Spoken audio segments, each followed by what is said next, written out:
Christy J with Stitch in Heaven, and welcome back to Schoolhouse Dash. Today we are going to actually do a churn dash. The churn dash is what the quilt was, what the main theme of the quilt is. So if you'll see, the secondary design is a churn dash, but we're going to do the baby churn dashes that go. So we're back into our monochromatic background color. So we're going to do that parchment and that white if you have the kit. But we're going to do 4 of these, and they're actually located right in the center. So there's 4 of them right here.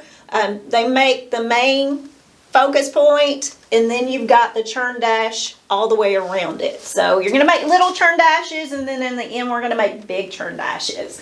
Definitely don't forget to post your homework in the album that Anita provided on Facebook. And you'll want to do a hashtag Schoolhouse Dash, so we'll be alerted that you've posted there. We are giving away prizes still every single week. Compliments of Island Boutique, which we're ecstatic about. We're so glad they're a sponsor. And then also you'll want to hit the bell on the bottom of this video, and that way you will be alerted when we post more videos. So here's Mitzi with the churn dash. All right, we are back for another fabulous quilt block, and this is one of my favorites. And not only in this quilt, but I think it might have actually been the first quilt block I even made. And that's gonna be the churn dash. Now right here, this is gonna be your center of this gorgeous Schoolhouse Dash quilt. And you're gonna have 4 of these blocks that you're actually gonna make, and they're all gonna come together to put this beautiful center in here that you can put all kinds of gorgeous quilt designs into it, or however you wanna finish it when it gets to that point. So I'm going to show you how to make this one. Again, it's a super easy quilt block to make and very traditional, very popular, favorite of many. So let's go ahead and get started. We're going to start first with the half square triangles, and we're going to do those a very simple way, just like I've showed in the past videos if you've ever watched any of them. And it's going to be very easy. We're going to make them very quickly, and it's going to save you a lot of time with going with this option. Now what I'm going to do is I'm going to take my larger of my white pieces, and on that again I'm going to bring out my sew line. This is my air erasing pen. So while it does mark a really dark ink, it air erases, so it's going to be gone before you know it. And I'm going to just draw on my diagonal from one corner to the other, and all I'm doing is getting that lined up, because this is going to be my line that I'm going to use to align with my foot in order to give me that 1/4 inch seam on both sides. I'm just going to go ahead and draw a line on that one. And let me do this other one. So you do have 4 total churn dash blocks you're going to make for the center. And with it itself, of the 4, you're going to use 2 of the white, 2 of the parchment from Island Boutique on this for each churn dash block out of the 4. So you've got plenty of fabric to cut and pick from. And we're just going to show one right now, but it's super easy to go ahead and get them all done and using some of the same techniques to speed you up. So what I'm going to do is go ahead and I'm going to stack 1 of the whites on top of the matching parchment in size. Okay, and I'm going to go ahead and do the other one too, because I'm going to put these through to kind of do like a quick chain piecing through my machine. It's going to save you a lot of time doing that. So when you're ready to do all 4 of those blocks, you can do this one right after the other, and it really will be a great time saver. Now, of my line here down the center, I'm going to line my foot up off of the side there. And so what it's going to give me is that 1/4 inch seam on each side. So once that is trimmed, then I'll have my half square triangles. So I'm just going to do a quick adjustment of my fabric, make sure everything is lined up nicely. And drop my foot into place. And again, keeping with that traditional 1/4 inch seam, I'm just going to go down one side. Now, if your sewing machine allows you to go ahead and have to where your presser foot automatically lifts, it's a great time saver to go ahead and put that in, especially when we're making these blocks. Because as you heard, my foot went ahead and picked up. I'm going to take one more stitch, and then I'm able to just slide the next one right underneath it. And I can just continually feed. If your machine doesn't have that, no worries. You can just use your lever and go ahead and lift the foot, or maybe you like using a knee lift, and that works out perfectly fine too. So I'm going to go ahead and finish on that one side. I'm going to go ahead and cut my threads. And because they're already chained together on one, I can just literally flip it right over to the other side, drop my foot, and take right back off on that 1/4 inch for the other side. And so my foot is right on that line that I drew down the diagonal. so that my stitching line is a 1/4 inch off of it. Let's go ahead and finish on the second one. Okay, then I'm going to go ahead and cut. Now at this point you can see they're both together. I've got a 1/4 inch stitch lines on both sides. We take them apart, and you can use your rotary cutter. I just use a quick pair of scissors always for this, and I am just cutting down the line that I drew. So I've got 2 even triangles on each side to make my half square triangles. I'll go ahead and do the second one. And it's just a quick snip. Again, if you don't have a pair of scissors close by, you got your rotary cutter, no problem. Just use your ruler and your rotary cutter for that one. So next up, what I'm going to do is I'm going to go ahead and press these. Again, I'm going to press towards the parchment color. It is my darker color for this particular block. So that's what I'm going to go ahead and press towards. And I like to put some heat and go ahead and set my seam. And then I will go ahead and open that up.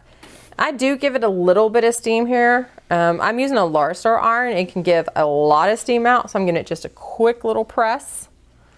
I love this iron for setting my seams. And let me go ahead and let's go open that.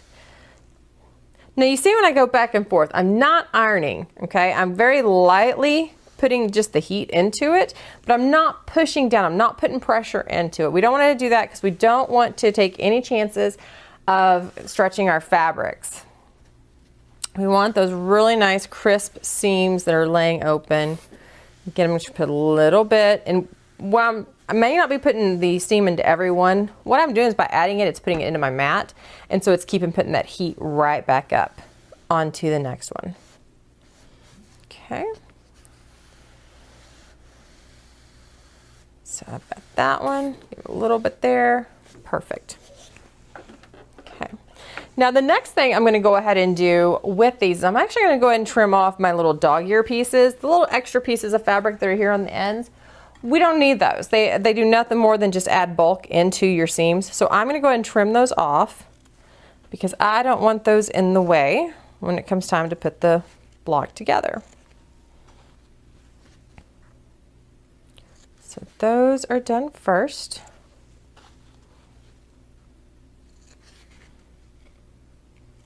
Okay, just throw that little mess out of the way. And I'm going to set these off to the side for a moment because we will come back to them once it's time to put the block together. The next part I'm going to go with here are going to be my smaller pieces, my parchment and my white. Now this particular part is going to be this section right here. While this looks like it's all one block, it's actually 2. You can see where they split off. So it's going to be putting those smaller pieces together. Again, it's going to be a quick chain piece. This is super easy to get it all together. And you're going to need 4 of each color to do this one. So 4 of the Island Batiks parchment and 4 of the whites. And this will go super fast to go ahead and feed this all through. So there's 1.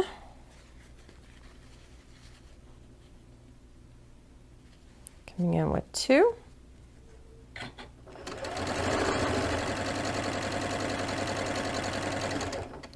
And just sticking with that 1/4 inch seam, I'm just feeding it through. No, I'm not pinning on this. I've got really small pieces I'm working with. If I pinned, it would slow me down. If you need to put pins in it to be confident you're staying on, that's perfectly fine. The thing I love about working with these batiks is the fabric kind of helps to grab each other and hold in nice and tight. So a lot of times I can avoid using pins because the fabric locks itself in together. And that's always been a favorite of mine with using batiks.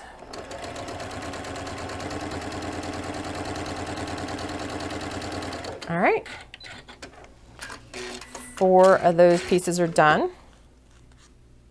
I'm just going to trim them apart here real fast. And again, we're going to press to the dark. So same thing like we did with our half square triangles. Give it a little heat on that side. Doesn't take much. And then I'm just going to give it a little bit of pressure there to go ahead and lock that side over. Now, if you look at your pattern and you look at the actual piece, the churn dash, it's going back to the same traditional 9 patch block. It's just a matter of what do each of those individual blocks look like. So the only one that's actually a solid block is actually your centerpiece in it. And that's going to be the solid white. Everything else, while it's all sizing up the same, it may be to where it's the parchment and the white in this rectangular shapes that we have, or is it going to be the half square triangles? Either way, it all feeds together to make the same quilt block. Okay, put my board back over here. Now I love this Martelli board because it allows me to go ahead and start lining everything up. I get to take a look at it to see if it's all situated how I want it, if I like my pieces, and then I can start stitching it together. So if you look at the actual block itself, the white is what's going to go in the center, so I set that first. And then I personally set all of my little rectangular pieces in next. So, and the parchment is going to be up against your white. So let me go ahead and set that. Okay, and then we're down to our half square triangles. And of course, again, your parchment is going to go inward. So we're going to just lay those down. Make sure everything lines up really nice and clean. Okay, so as you can see there, it's all going to go ahead and line up to start making that. So again, we're back to that 9 patch. So it's 1, 2, 3 by 1, 2, 3. So this is where it gets really fast and really easy to go and do. Again, because the size, you're not going to see me pin. It's personal preference. But once I start putting the rows together, we'll definitely see some pins going in there. But feel free to put a pin in there if you need it, just to help hold it together.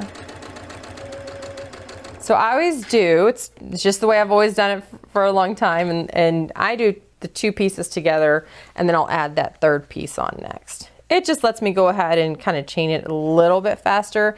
If you're more comfortable with doing each individual row of that block first, then certainly go for that. That's no problem at all. It's all going to go together the same, no matter which way you do it. Okay, the last of those first 2 pieces. Now I am going to go ahead and press here. I want to make sure that this is all ready to go. You can press, you can wait until you've got everything together. It doesn't matter. And you know what? I'll just wait until I get everything together. How about that? We can do that. So I want to just make sure I am lined back up. We want to make sure we're all good. Because it's easy when you're chain piecing to sometimes get those mixed up. And so we want to make sure everything comes out together. So I'm going to go ahead and line that. Let's put that one in. Feed that through. Of the block, there's row 1.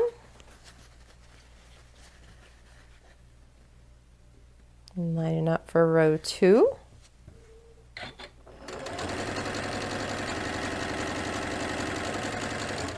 And last but not least, row 3.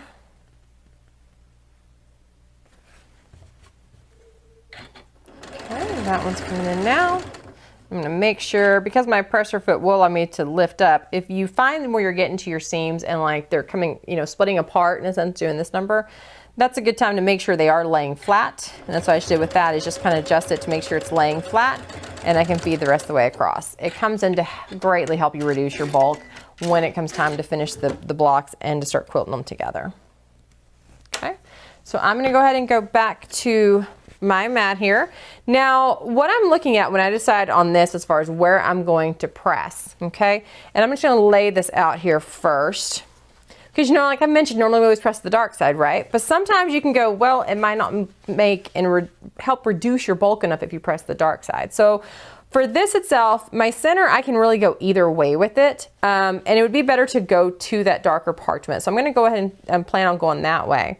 So if I'm going out to the parchment, I'm going to do that one first. I'll show you real quick. Because this is how I figure out as far as which way to lay it to help reduce on my seam bulk. So I'm going to go ahead and press to the parchment. I have that white center. So I'm just going to press down just a little bit more. Give it a little bit more heat in there. Okay. So what I want and what's going to do the best for you is if you can nest those seams up, especially when we start adding more bulk to your seams, which you'll see in a few of these blocks. And so if you can make sure to where your seams that you just made nest in together or kind of butt up against each other, it makes it for a lot smoother transition. So because I'm going out, I'm going to the parchment on these. On my first and my third, I'm going to go ahead and go towards this inside piece. So it'll work out perfectly fine that way. So on these, think of it going, I'm going out with them on the pressing. These, I'm going to go to the inside. And that's going to be the same for my top row for that, as well as for my bottom. So let me just press that on. I'm going to give it just a little bit of steam. I just want to make sure it holds really nice and snug for me. And you see I kind of start out and I kind of bring my iron in. And what I'm doing is just getting that heat across there and to lay it in. And then I'm going to go ahead and give it a good press from the other side as well. My main focus with this is just making sure that it is laying nice and flat. And we're going to help reduce that bulk down. Give it a little bit so it puts a little bit of extra heat into my pressing mat as well. And flip over. Let's go on the other side. Give it a good press. Okay. All right, we are on the last stages. This is how quick this one is going. So I'm just gonna lay it out here, make sure I like exactly how it's laid. So you can see that churn dash is starting to come together. So I'm gonna do row 1 on row 2. And this is those moments I actually do bring out my pins because I wanna make sure that those seams are nesting up or butting up really nice and tight to each other, because that's going to help to make sure your points look really great when you get it all together. So I end up just putting 1 pin on each of those seams. Okay, 1 on that one, 1 on the other one. So I've got it nice and pinned tight together. Just going to line up the rest of it and let's put that in. And make that all together. Now, of course, as I'm coming to where my pins are, I'm going to stop, pull my pin. I want to make sure I do not sew over my pins. The last thing we want to do is take a chance of breaking needles, breaking pins, you know, causing any type of damage to your machine, because at that point then, we go from having a great day quilting to heading in for service. And so let's try to go ahead and keep our machines in top shape and form as we're going along. Okay. Take that last few stitches in there. Okay. All right, and then next up, I'm gonna go ahead and press this. I want to go and get this open. I like to really press, you know, stage by stage, and that's just because it just is less in the end. I'm having to try to work around with a bunch of extra fabrics, extra seams, because everything is together then at that point. Now I'm gonna fold that out to where it is gonna be pressed. My seam's gonna line up with the parchment side. I'm going to give that just a little bit of steam in there. You can see it gives some really good steam out with this iron. Okay. And now for the next piece. Again, lining up my seams. I want to make really nice and be sure they're going to kind of notch in there together. Just tuck right away. And that's where I'm going to put my pins. 1 more. And this is going to help when you open this up, you'll see where those lines all come together and make a really nice clean finish for that white center. All right, pins are in. Let's start my edge piece. Lining right back up on that 1/4 inch seam.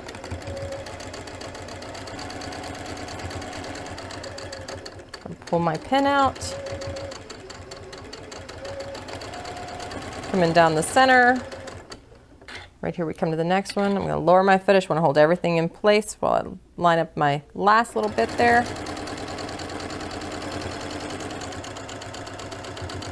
And that's it. There's all the seams in there. Okay, so I'm going to go ahead and give that last piece 1 little press. Make sure we're all good and open. And then you have finished your churn dash. Now you've got 4 of these to make. That's going to be your center point right there in the middle of the quilt. So it's going to be your focus point when it's all said and done. So be sure to take your time on those. Okay, with that little loose thread, and we have a churn dash. So make your other 3 and get ready, because again, that's going to be right here in your center. So stay tuned. We got more videos coming for you.